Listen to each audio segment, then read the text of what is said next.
Bueno, en Reflexiones Intempestivas vamos a volver a un tema que hemos venido tocando hace tiempo, que tiene que ver con la crítica de la política, la crítica de las dominaciones, la crítica del poder. Si ustedes quieren, la crítica de la economía política del poder, la crítica de la economía política del Estado, la crítica de la ideología. Quizás sea en Reflexiones Intempestivas la primera vez que vamos a tratar de manera directa de la política en el sentido de la forma como aparece la política en su concreción, en su realización concreta, si ustedes quieren, en su realización trivial, institucional, pero sobre todo, en las conductas y comportamientos de la casta política. Estos temas han sido reiterativos en los ensayos y en los libros que se han difundido hace unos años o desde hace unos años. Volvemos a estos temas en pleno contexto del coronavirus, de la pandemia mundial, regional y nacional, porque tiene sus propias características dependiendo dónde.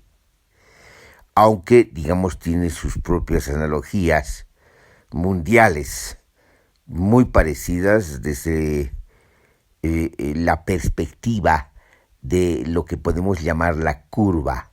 del coronavirus, la curva de su proliferación, la curva de su proceso, salud, contaminación, enfermedad, muerte y inmunización. Aunque el tema de la inmunización todavía no ha sido alcanzado o no está claro ni del todo evidente. Algunos países como en Asia, donde supuestamente se habría generado esta pandemia del coronavirus, ya habrían como llegado, si no tanto a la inmunización, sí, en todo caso, a levantarse en algunas ciudades, sobre todo en Wuhan. Del Asia, del epicentro asiático, se ha pasado al epicentro europeo y después al epicentro norteamericano, donde la pandemia está haciendo estragos en las ciudades norteamericanas, sobre todo en Nueva York. Entonces estamos lejos de haber alcanzado, digamos, a la realización, la configuración de la curva de la que hemos hablado, que terminaría en lo que podemos llamar la inmunización. Bueno, como verán, parece que no estamos hablando de política en el sentido del que queríamos hablar, sino estamos hablando otra vez del coronavirus, y lo hicimos a través de Reflexiones Intempestivas cuando establecimos un primer criterio, unas primeras premisas, un primer enfoque teórico de esta pandemia, cuando correlacionamos perfil epidemiológico y diagramas de poder. Y nos hemos referido precisamente a una característica que anotamos, que tiene que ver con la expansión del panoptismo en términos mundiales y una pretensión de un control absoluto mundial por parte del orden mundial, por parte del imperio. Bueno, y después de estas premisas hemos seguido desarrollando, digamos, las consecuencias a partir de las descripciones de esta pandemia, las consecuencias en sentido de la crisis del poder, de la crisis política, de la crisis del sistema mundo y obviamente de la crisis ecológica. Si volvemos a tocar este tema, lo hacemos anotando precisamente los desplazamientos que ya hicimos, que no tienen ya que ver solamente con esa conclusión inicial de la correlación entre perfil epidemiológico y diagramas de poder, donde anotamos el parecido de este diagrama a un panoptismo absoluto y un control totalitario mundial, puesto que aparecen, digamos, otras connotaciones, otras transformaciones, sobre todo vinculadas más bien a los límites mismos de las pretensiones del poder, a los límites mismos de las pretensiones del imperio, a los límites mismos del horizonte que se habría trazado la economía mundo, y habríamos asistido de manera rápida e inmediata al develamiento de estos límites, de sus carencias y de sus vulnerabilidades. Es decir, estaríamos asistiendo a más bien la expansión de la crisis del sistema mundo y de la crisis ecológica. Y esta expansión del sistema mundo y la crisis ecológica se vislumbra de manera muy clara en los límites, en las vulnerabilidades y las carencias. Y anotamos sobre todo las vulnerabilidades y las carencias del sistema de salud mundial, regional y nacional, con todas las diferencias que pueden haber en términos de estructura, de desarrollo de la estructura del sistema de salud. Todos los países, todos los estados habrían mostrado, digamos, sus carencias y limitaciones y vulnerabilidades frente a la pandemia. Lo ha hecho de manera sorprendente Europa y Estados Unidos de Norteamérica. Ni qué decir de sistemas de salud más vulnerables que se encuentran en América Latina y el Caribe, con excepciones obviamente notorias y conocidas. Bueno, dicho esto, lo que nos interesa sobre todo es definitivamente ir al grano, y el grano se encuentra aquí. A pesar de la intensidad, la expansión, el dramatismo de la crisis pandémica, lo que llama la atención es el persistente comportamiento político de la casta política, es decir, la persistencia en esquemas de comportamiento y en esquemas de conducta como si no pasara nada. Es decir, lo que llama la atención es lo que podríamos llamar la enajenación política.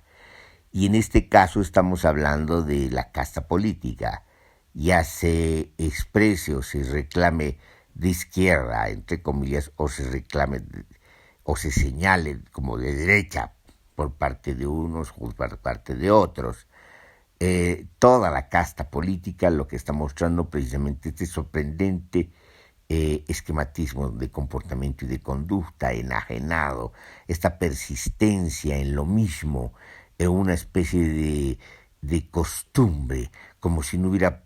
pasado nada, como si no estuviera pasando nada, como si, digamos, la vida continuara y puedan permitirse, digamos, sus triviales enfrentamientos, sus triviales competencias por el poder, porque no llega nada más.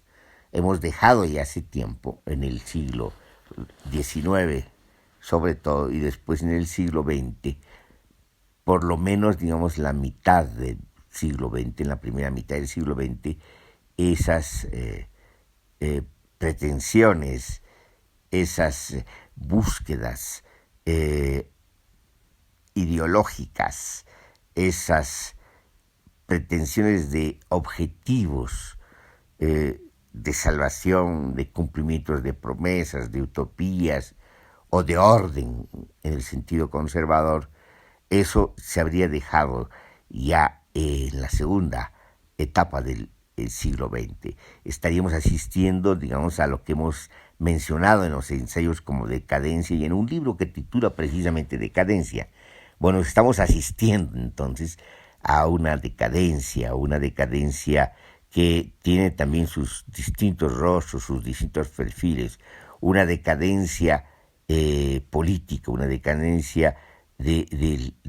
sistema mundo moderno, una decadencia de la casta política que ya no ofrece absolutamente nada, salvo la inercia de sus propios discursos, que también son anacrónicos, que no cambian, que se repiten mecánicamente como si no hubiera cambiado el mundo, las problemáticas, y obviamente se tendría que atender a partir de nuevas consideraciones, de nuevas formaciones discursivas, a estas nuevas problemáticas, pero no.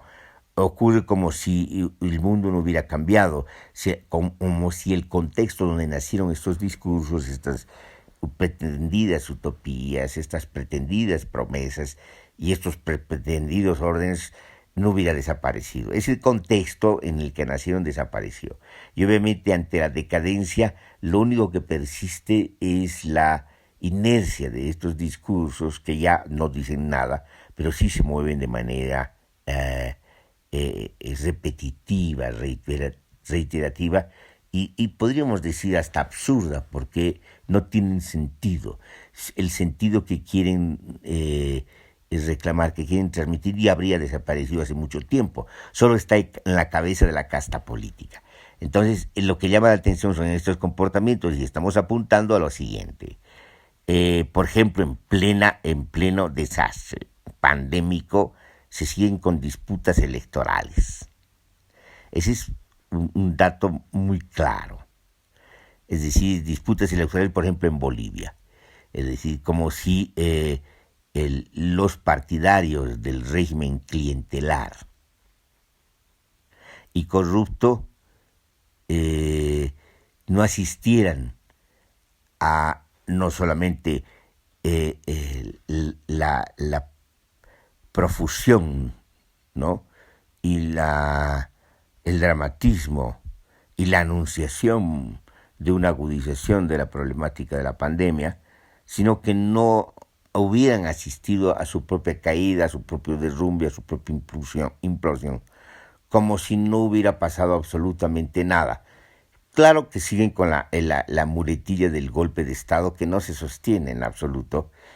cada vez menos dicho, pero digamos muy sueltos,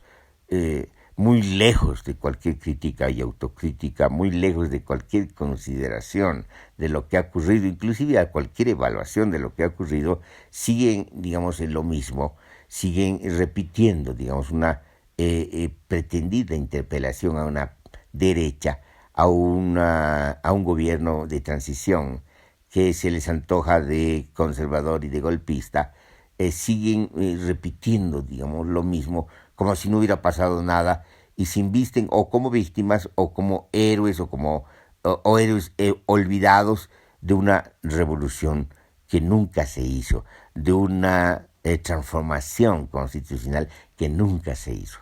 Por otro lado, también tenemos comportamientos parecidos, es decir, un conservadurismo, un neoliberalismo que ahora resulta barroco, porque en relación a la herencia del gobierno clientelar y corrupto, lo continúan ante la herencia pirómana y destructiva de una economía extractivista, que corresponde al modelo colonial extractivista del capitalismo dependiente, continúan como si nada, pero digamos obviamente con las nostalgias de volver, digamos, a los periodos de un neoliberalismo que ha sido, sobre todo su ejecución, como una especie de antesala y como una especie de causa de la crisis social de aquel tiempo que derivó en la movilización prolongada del 2000 y 2005 y obviamente después, a consecuencia de todo esto, en la asunción al gobierno de parte de Evo Morales Ayma. Bueno, como si no pasara nada, como si, digamos, se volviera como si nada hacia atrás, para decirlo en términos figurativos, como si fueran ellos los salvadores de la mala administración y del mal gobierno y del despilfarro del gobierno clientelar, entonces se invisten de una legitimidad que no existe.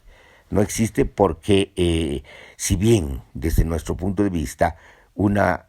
implosión es la causa del derrumbe del gobierno clientelar y corrupto, una movilización social que no solamente data como defensa del referéndum y como defensa del voto contra el fraude electoral, como defensa de la democracia, sino que vino de manera itinerante a partir de distintas crisis concretas y coyunturales, como por ejemplo la crisis del gasolinazo, donde se hace evidente que el gobierno clientelar lo que hacía básicamente es continuar con el modelo colonial extractivista del capitalismo dependiente y la subalternalidad a las empresas transnacionales, cuando desnacionaliza los hidrocarburos que había nacionalizado en el primer año de gobierno y los desnacionaliza con los contratos de operaciones. Y al hacerlo, obviamente, se reinicia otra vez el eterno camino, por así decirlo, de la dependencia. Y el gasolinazo va a ser una respuesta a la demanda de las empresas transnacionales que querían que se levante la subvención sobre los carburantes y se retiren ciertos artículos de la Constitución que exigen definitivamente el abastecimiento nacional a precios nacionales y puedan ellos, digamos, vender en el mercado nacional a precios internacionales, ¿no? Y además lo hacían amenazando con que no iban a invertir en la exploración. Bueno, el gobierno de Evo Morales cede a este chantaje, esta coerción de las empresas transnacionales y deriva en la crisis del gasolinazo. Bueno, desde el gasolinazo ya hubieron enfrentamientos y crisis entre este gobierno que pretendidamente popular, que pretendidamente constitucional, cuando ya no lo es, y ya no lo era desde el momento mismo de la promulgación de la Constitución de manera paradójica, puesto que la promulgación de la Constitución de un Estado plurinacional, comunitario y autonómico exige una transformación estructural y una transformación institucional y por lo tanto, digamos, abolir el Estado-nación e ingresar al Estado plurinacional, comunitario y autonómico, pero eso no lo hace. Y al no hacerlo, al sencillamente hacer una especie de teatro político y cambiar solamente nombres de lo mismo, es inconstitucional. Entonces, estos neopopulistas, ¿de qué legitimidad hablan si ya eran un gobierno inconstitucional al no cumplir con la Constitución? Entonces, digamos, la casta política se comporta de una manera enajenada y extravagante, como si no pasara nada, como si se pudieran borrar los hechos sencillamente por cerrar los ojos, o como dice el viejo refrán, que no es obviamente adecuado, ocultando como la cabeza como la avestruz para no ver lo que está ocurriendo. Bueno, pero eso no solamente es un comportamiento de la izquierda, entre comillas, de esta izquierda neopopulista, ¿no? De esta izquierda impostora, sino también de la derecha, porque la derecha también hace lo mismo, es decir, como si no hubiera habido una crisis social a la que arrastró el neoliberalismo, el entreguismo neoliberal, el saqueo de los recursos naturales, el regalo de los recursos naturales y la entrega y la venta a precios de gallina muerta de las empresas públicas, como si no hubiera pasado absolutamente nada. Digamos, se reclaman como salvadores del despilfarro y del mal gobierno populista. Entonces, como si no pasara nada, ellos asumen una sustitución constitucional que no existe, porque no existe en la Constitución, aunque existía en la vieja Constitución, porque la nueva Constitución termina la sustitución constitucional en la presidenta del Congreso, sobre todo la presidenta o la presidencia del Senado y la presidencia de diputados. Ahí termina. Cuando hay un vacío, no hay posibilidades de sustitución constitucional. Entonces, a pesar de eso, por jurisprudencia de una anterior sustitución constitucional, asumen en términos discursivos este cambio. En realidad lo que hubo es una revolución truncada también en este caso, una movilización que no solamente tiene que ver con el 21F, la defensa de la democracia y la movilización contra el fraude electoral, sino, como dijimos, ya desde el gasolinazo. Y mucho más pasando por crisis como la del TIPNIS, donde el gobierno de Evo Morales se desenmascara y aparece plenamente a la luz como un gobierno antiindígena. Y también vuelve a aparecer en la crisis del Código Penal, donde un gobierno que ya está en crisis, que ya no puede controlar, que ya no puede convencer, que ha entrado en su demarcada decadencia, termina buscando un instrumento jurídico para judicializar la protesta y la movilización, un recurso jurídico inquisidor. Entonces, frente a esto hay una movilización que deriva en la derrota del gobierno neopopulista. Entonces, estas crisis, de una manera elocuente y clara, han mostrado precisamente un enfrentamiento que tiene su propia data, que tiene su propia genealogía entre el pueblo y el gobierno neopopulista. Por otra parte, de inicios, de entrada, en la medida que hay una impostura, en la medida que hay una usurpación de la victoria social frente al gobierno neopopulista, la derecha, para decirlo en esos términos acostumbrados, asume una sustitución constitucional por jurisprudencia que ya no existe, que ya no es válida ante, la nueva Constitución, y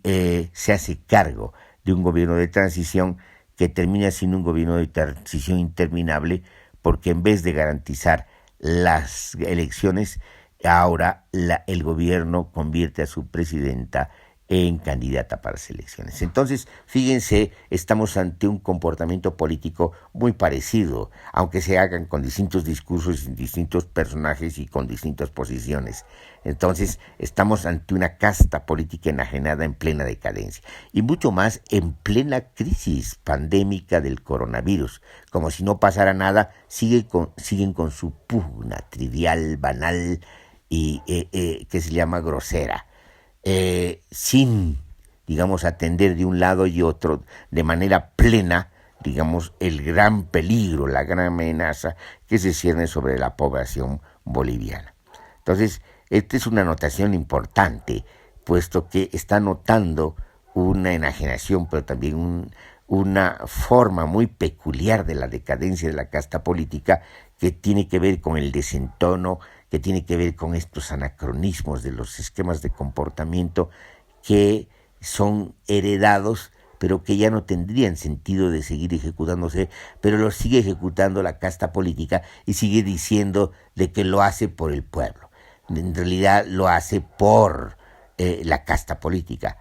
pero por una casta política que, a pesar de a veces aparecer en el periodo anterior como de versión de izquierda, y ahora aparece como una especie de versión del orden, para no señalarlos como de derecha, para no caer, en el mismo dualismo. Entonces, a pesar de que esta casta política se inviste de manera distinta en sus discursos y en sus poses políticas, en realidad hacen lo mismo, es decir, son complementarias del círculo vicioso del poder. Entonces, ante esta situación, nosotros hacemos hincapié precisamente en estas reiteraciones anacrónicas, extravagantes y desfachatadas, en plena crisis de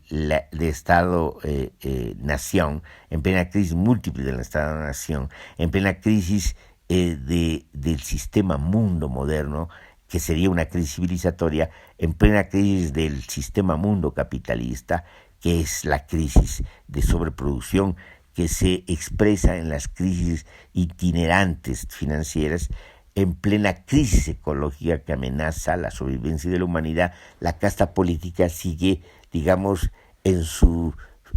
farándula electoral, sigue en su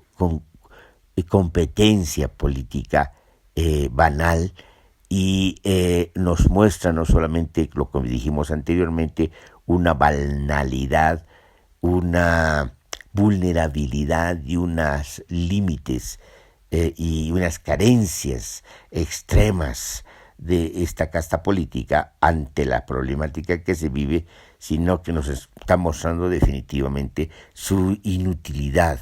su inútil existencia para resolver los problemas sociales, políticos, pandémicos, en pleno contexto de la crisis ecológica y en pleno contexto de la crisis pandémica. Y esto precisamente anuncia la necesidad de diseminar